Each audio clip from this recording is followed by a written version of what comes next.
¿Se han dado cuenta que hoy en día en celulares y otros dispositivos escribimos con un montón de faltas de ortografía y aún así nos entendemos? ¿Qué es lo que pasa? ¿Será que estas reglas ortográficas no tienen sentido, son inútiles y en realidad deberíamos eliminarlas? ¿O, por el contrario, está ocurriendo que en realidad hablamos muy mal y deberíamos entonces volver a hablar de una manera correcta tal como escribimos? Yo soy Alejandro, cuentacuentos, y los invito a conversar sobre palabras, educación, libros y la maravillosa capacidad que tenemos los seres humanos de contarnos historias. Esto es la magia de las palabras.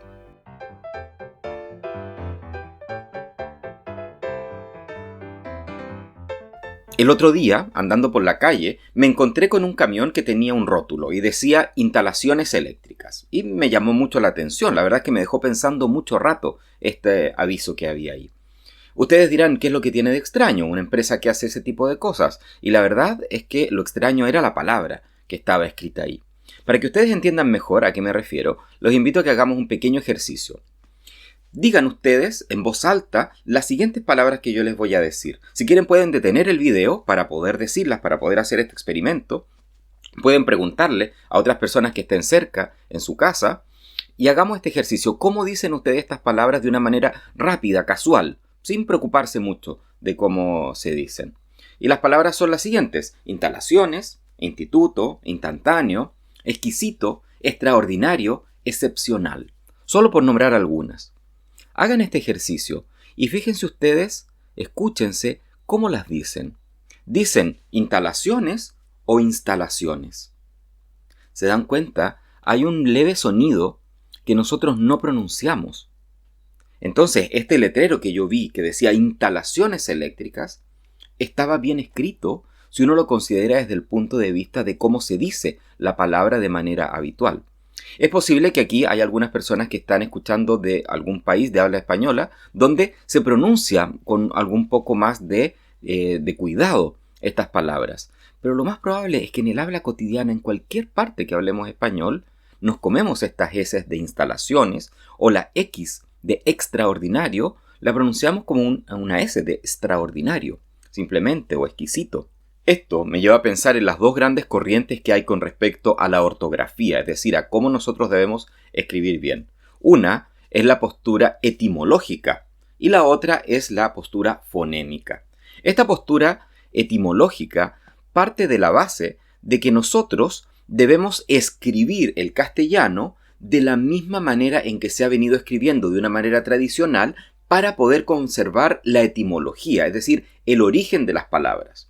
Y así escribimos, por ejemplo, la palabra hijo o la palabra hoy con una H inicial que en castellano no tiene ningún sentido, es completamente muda en casi todos los casos, pero que respeta el origen etimológico. Hijo proviene de la palabra latina filium y que se escribía con una F. Por evolución, esta F se perdió y se dejó de escribir con F para escribirla con una H, para respetar este origen de la F inicial. Y la palabra hoy proviene de la palabra latina odie y que se escribía con una H inicial. Entonces, a pesar de que provienen de dos orígenes distintos, dos letras iniciales distintas y dos sonidos distintos, tal como se pronunciaban en el latín, se sigue conservando esta H para que no perdamos el origen. Pero, ¿cuál es el problema de este tipo de escritura?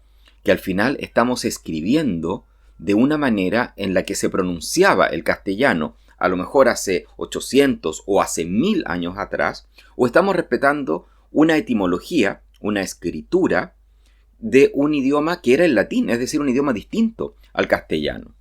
Esta es una postura más bien culta, que permite que nosotros sepamos de dónde vienen las palabras. Pero bueno, esta es una propuesta, la propuesta etimológica, que es la que está en boga a partir de la Real Academia Española y de las distintas academias de la lengua en castellano, y que es la que nos rige, la que nosotros encontramos en el diccionario. Y es también la que genera, en definitiva, las faltas de ortografía. Ya vamos a ver por qué. La otra postura es la postura fonémica. Y aquí entonces habría que hablar de dos grandes principios. Uno es la idea, que es un hecho bastante aceptado y reconocido, de que la El habla es previo a la escritura. El segundo principio en el que se basa esta propuesta fonémica o esta escritura fonémica es el hecho de que debería ser, y es el ideal en cualquier idioma, que exista un solo signo gráfico, un solo grafema para cada uno de los sonidos, y no dos signos que representen a un mismo sonido.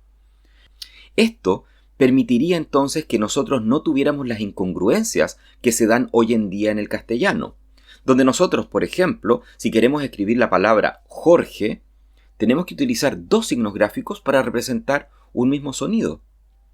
¿Por qué no podemos escribir Jorge con J en las dos veces? Tenemos nosotros también otras incongruencias que serían fácilmente evitables y solucionables en castellano. Y es la propuesta que ha hecho la fonémica, de que nosotros simplifiquemos en el idioma castellano estas incongruencias para tener una consistencia en la manera entre lo que hablamos y lo que escribimos. Incongruencias, por ejemplo, es la misma H que citaba hace algún tiempo, que la podemos mantener por motivos etimológicos, pero que en términos fonémicos no tiene ningún sentido. La podemos eliminar porque es una letra muda, tal como se nos ha enseñado desde muy pequeños. Otra incongruencia se da entre la letra I y la Y o Y. Tenemos entonces el mismo caso, un signo, la I, que representa unívocamente al sonido I, pero tenemos otra letra, una consonante o una semiconsonante como la Y o Y, que representa el mismo sonido, como en rey o en hoy. Pero el problema de la Y es que también representa a otro sonido, al sonido Y, como en yo. Y ahí surge el siguiente problema. Tenemos otra letra, la doble L, que representa el mismo sonido. Otra gran dificultad en el castellano es la distinción entre B y V. Tenemos la misma situación que con la Y y la doble L. Esta distinción entre los dos sonidos, B bilabial y V labidental, es un hecho. Existen esos dos sonidos distintos y cada letra representa uno de los dos sonidos. Pero en castellano no hacen ninguna diferencia, no tienen ninguna importancia. En francés, en portugués, en inglés, son dos sonidos muy distintos y que un hablante rápidamente los reconoce, y que si una persona dice una palabra con B debiendo ser V, se nota inmediatamente y tiene un sentido completamente distinto. En español eso no ocurre. Y da lo mismo si yo digo vaca o vaca, porque todos entendemos que estoy hablando del mismo animal y en realidad en el habla cotidiano ni siquiera percibimos esa diferencia. Eso es porque esa distinción no tiene un valor fonémico, no tiene un valor a nivel de la comprensión o del sentido que le damos en la oración a las palabras. Y es por eso que podría eliminarse sin ningún problema. Es lo mismo que ocurre con las otras dos letras anteriores, Y y doble L. En muy pocas regiones de América y de España se sigue manteniendo esta distinción y hay personas que pronuncian con una u otra y comprenden y escuchan claramente esta distinción. Pero ustedes probablemente desde muy pequeños en el colegio, o si son maestros, han estado enseñando o han escuchado esta diferencia.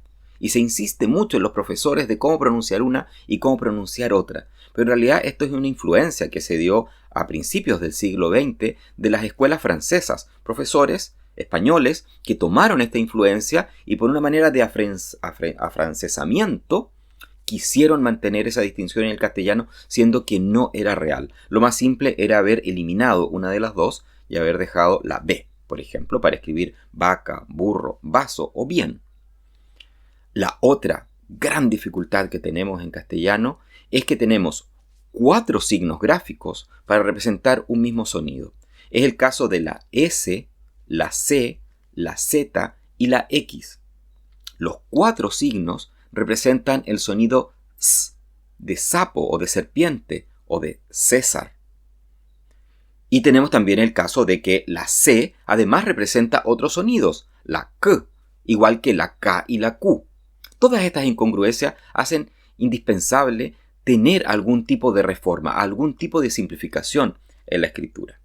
Esta propuesta fonémica no está exenta de críticas, porque esta misma distinción que nosotros hacemos entre S, C, Z y X, que decimos que representa un solo sonido, eso está bien para América Latina, donde todo lo pronunciamos como una S. Pero es distinto en España. Si el principio fonémico plantea que nosotros deberíamos escribir de la misma manera en la que hablamos, ocurre que no todos los hablantes del castellano hablamos igual, y es muy distinta la pronunciación de las consonantes en España, en Sudamérica o en el Caribe. Y aquí es donde entonces salen estas críticas que se le han planteado. Críticas que sin duda sería posible de solucionar en base a un acuerdo. Y respetar entonces la Z, por ejemplo, para el sonido Z, como en zapato, que para nosotros en Latinoamérica no nos hace ningún sentido, y por contexto fácilmente podemos saber si estamos hablando de una casa o de una caza, de una cacería. El contexto nos permite saberlo. Así, simplificaríamos muchísimo la escritura de las palabras y respetaríamos las diferentes modalidades de pronunciación que tiene el castellano. La letra X representa un caso bien especial, porque es un signo gráfico, un grafema que está representando a dos fonemas. La X representa a la K y a la S. Por ejemplo, en éxito, nosotros tenemos estos dos sonidos, K y S. ¿Qué es lo que ocurre? Que habitualmente, por ejemplo, en extraordinario o en exquisito, nosotros no pronunciamos ese sonido K y solamente pronunciamos el sonido S. Esto es lo habitual en el habla cotidiana. Obviamente, en un ambiente más formal, uno se preocupa de esta pronunciación más cuidada, pero en general no lo hacemos.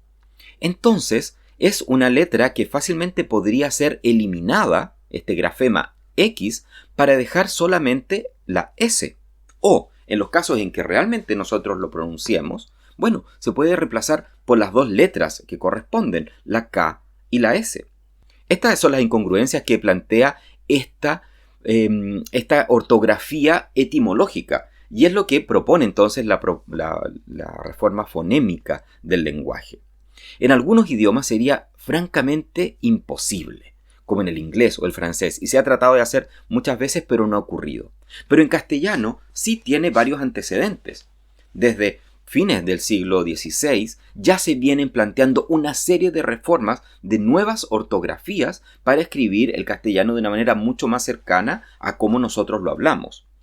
Y en Latinoamérica es muy destacable la experiencia que se dio en Chile con las propuestas que hizo Andrés Bello, el famoso político y filósofo y abogado y un montón de otros títulos que tenía venezolano, y que en Chile logró que estas ideas de su propuesta fonémica fueran tomadas en cuenta y estuvieran en pleno uso durante 70 u 80 años. Con esta propuesta, entonces, nosotros en los libros que se editaban en Chile escribíamos palabras o podíamos leer palabras como Jorge, general, hoy o Juan y Pedro, porque era la manera más sensata y más cercana y que permitía además mejorar muchísimo el alfabetismo de toda la población. Con una reforma fonémica, a pesar de todas las discusiones y críticas que puede tener, lograríamos un gran ideal. Lograríamos nosotros que se dejara de perder tanto tiempo en enseñar a través de dictados, pruebas o la memorización una correcta escritura, porque no habría ningún tipo de dudas, solo habría una manera correcta de escribir las cosas. Simplificaríamos el abecedario, tendríamos menos letras, sería mucho más fácil para todos, para grandes y para chicos, escribir y leer. Otra cosa que lograríamos también con este tipo de reforma es que evitaríamos el que una persona que escribió vaca en vez de vaca quedara como una persona ignorante o inculta. Con esto lograríamos un ahorro de tiempo y de esfuerzo muy grande en el ámbito educativo, para dedicarnos entonces ya no a cómo se escriben las palabras, sino que a saber hacer un uso correcto de nuestras palabras, de nuestro lenguaje, para entonces dedicarnos al desarrollo integral de los niños, a poder enseñarles y a poder aprender junto con ellos de cómo expresar nuestras ideas y emociones, de cómo desarrollar nuestra creatividad, nuestro ingenio, nuestra capacidad para resolver las dificultades del mundo. El lenguaje siempre es un reflejo de nuestra cultura, de nuestra manera de ver la vida. Si dejáramos de preocuparnos de las formas, podríamos de una vez por todas preocuparnos del fondo, es decir, de ser ciudadanos y personas integrales que podamos aportar con nuestros talentos a toda la humanidad.